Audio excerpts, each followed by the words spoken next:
most organizations struggle with shrinking audiences, the competition of streaming and all of these other avenues for entertainment. We have a hard time getting Gen Z millennials' attention. Can you put a prompt in chat or somewhere to say, hey, I want to attract audiences between the ages of 30 and 45. Where would be the best place to find them? Or what kind of communication would resonate with them the most? Are those the types of things that we could do in the arts to help us have AI as a tool to help us bridge the gap with some of those areas that we're challenged with? Well, and so that's a huge piece, right? I don't say write a LinkedIn post for me. I often use it for those strategic elements of because it does web search, because it can look at research reports, because it can look at academic research, all of these components, I can say, hey, I really want to target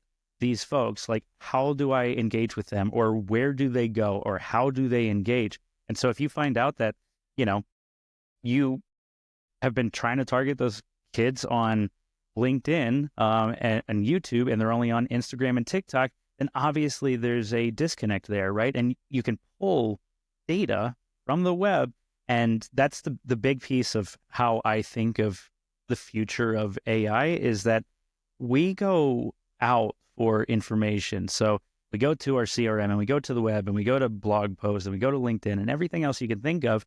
And now we can have this consolidation and distillation of information brought to us. And it's not even just that sequential step of where are millennials and where are Gen X and Gen Alpha like spending their time. We can also say, what would you recommend in regards to engaging with them? And this is what we do.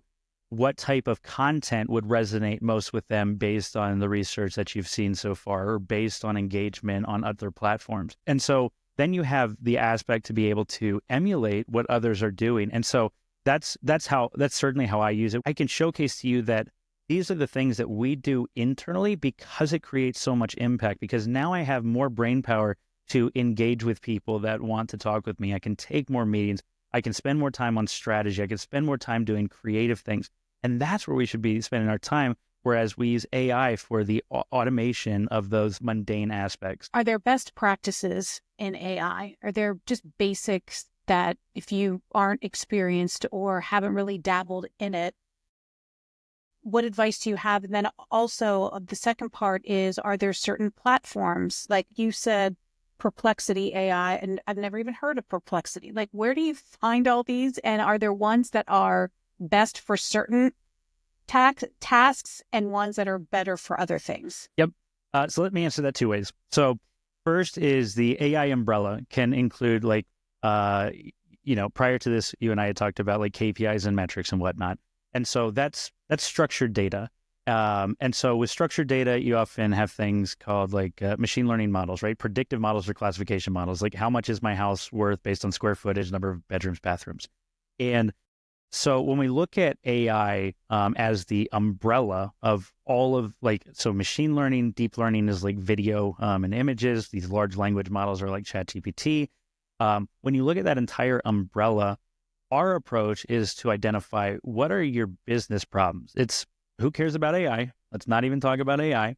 What are your business problems? And then figure out, is this just an automation problem? Do you need a report? Do you need a predictive model? Do you need a computer vision model? Do you need something like a chat agent? So then we can figure out what you actually need as opposed to just buying a tool or platform and thinking it's a big red easy button.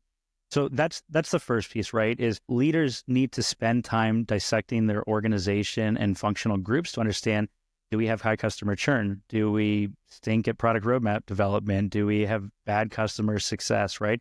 Whatever those gaps are, then you can start to identify how can we start resolving these? Because a lot of times the large language models, the ChatGPT is not really the solution. There's often a lot simpler, a lot faster things that will produce even more market results. And I say that because the machine learning has existed since the 1950s, and it's basically structured data on a CRM, a database, an Excel table, and that has the fastest time to value and the highest cost savings or revenue increases compared to anything else in the AI space. So then when we talk about AI as tools, when we talk about these like large language models, I think there's two pieces, right? One is kind of your question on how to prompt, and two is how do we find the right tools we need. So the beauty of that on finding the right tools is you can go to ChatGPT, you can go to Claude, which is Anthropic's version, I like a lot. Meta has Llama, Perplexity AI actually has all of those models underlying with web search, so you can actually choose which model you use for that, depending on if you want, a research brief or creative like campaign strategies or whatever the heck it is.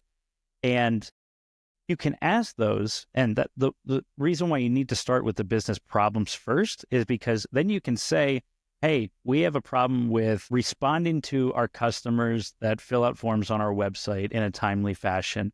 What AI tools can I use to help, right?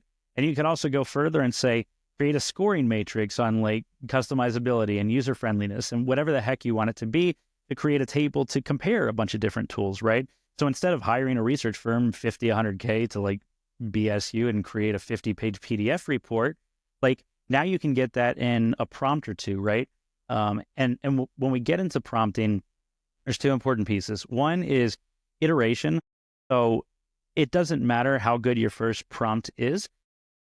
There's a good chance that you're going to need to iteratively prompt. And you may go, I don't like this output, or change this piece, or you're missing this, right? I was doing it the other day for running shoes. Had unfortunately a neuroma in my foot because I started training for a half marathon. And I said, okay, these are all the shoes that I have in my house. How do these rate for neuroma as well as for running? And then also, like, here's the issues I'm experiencing. And you recommend the best shoes that exist for these issues. And all the ones I have, go figure, are not good. But it recommended like Hoka's and some Brooks shoes for me to be able to leverage and like receive them. And they're beyond comfortable and dramatically help with pain reduction. And so the iterative aspect is really, really important during that. But the foundational prompt is also really important, because if I had taken this from the perspective of my foot hurts, what shoes should I wear, right? Then it doesn't really know what to recommend to you. So the more explicit you are in regards to defining a business problem, and this business problem, I guess, is my foot, right? The more explicit we are in regards to saying, this is how I run, these are the issues I've noticed, this is where I have tightness, this is where I have pain, like all of these things, I didn't even have to say I have a neuroma. I could just say, this is what I'm experiencing, and then ask it, what is the likely cause of this? And then what do you recommend? And so it says, oh, you have a neuroma and you need to change your shoes, right?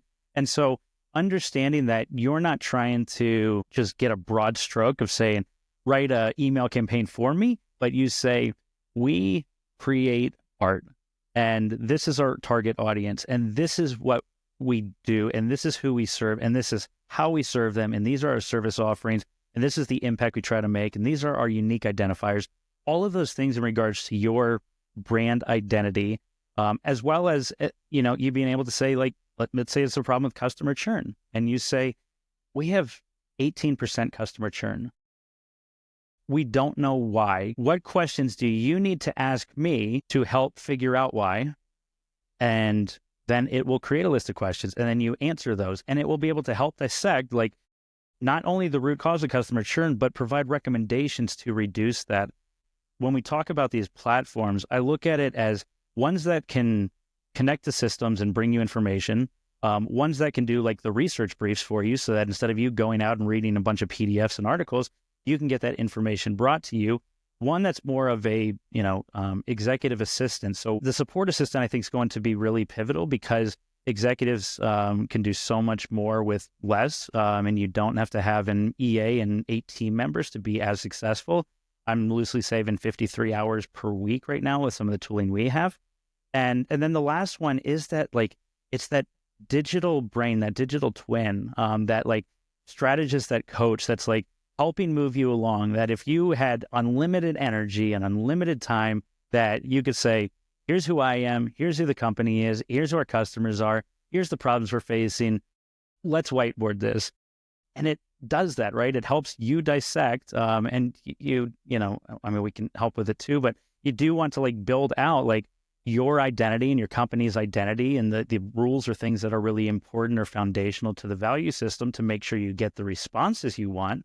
But at the end of the day, that's going to be so pivotal, because now if I can have, the top 5 reasons why we have customer churn, and I can talk with 5 different teams to say, each of you has a prerogative or an initiative this quarter to reduce customer churn by doing this one thing. Now they don't have to figure out what they should do. They don't get yelled at for like doing things wrong. They just focus on that for a quarter, and then you measure performance a quarter later and see, how is our churn, right? Then you can feed that data back in and say, hey, these are the numbers now. Like, what seems to be working based on these numbers, based on what we did. And so that aspect is like having, an advisor, a coach, like a strategist, all in one, that's helping you drive like your best self.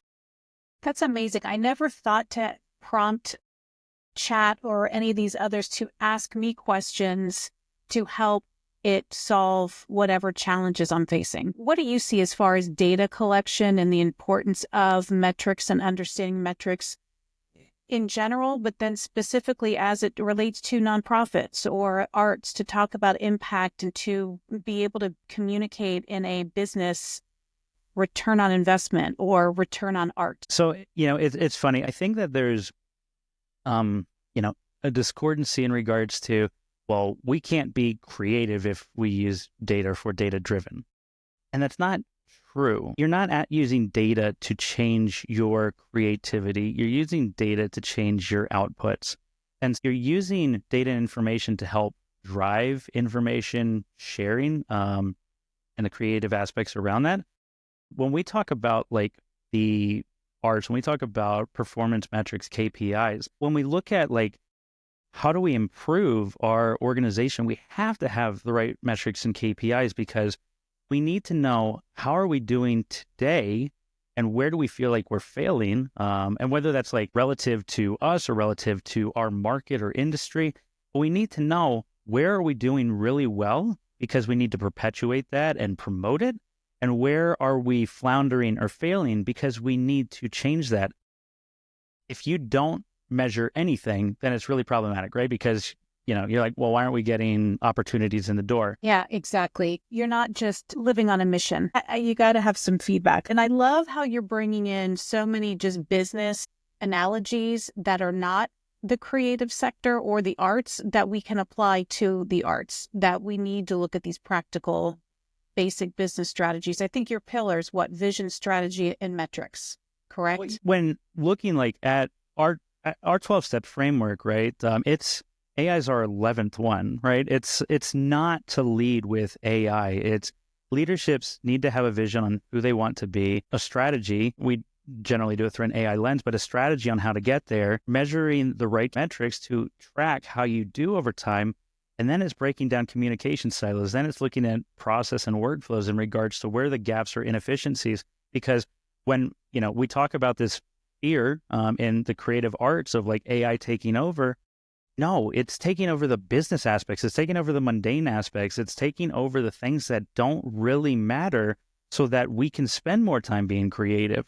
And so it's not replacing us. It's replacing those mundane process and workflows that hinder our success and speed to and time to value.